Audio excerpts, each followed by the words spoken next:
Alrighty, I'm driving too fast as usual, but let's ride. We're heading to Cape Charles, Virginia to fish with the Hines family with one species in mind. You won't want to miss it. Now, this was truly an epic trip with an absolute awesome, baller crew, so come with me on my debut fishing the Chesapeake Bay. We started at the docks, rigging up and making sure our knots were good for hopefully a successful day of fishing.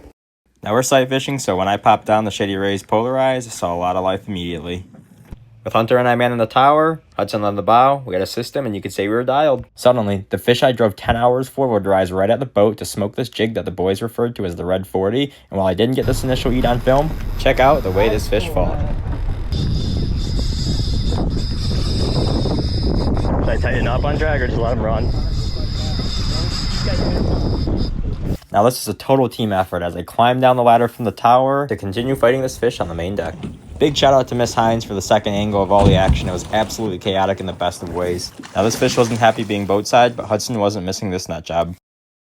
What a fish. 42 inches for my first one. Fish of a lifetime. So shout out to the Hines brothers and Mrs. Hines behind the camera, putting me on my first one.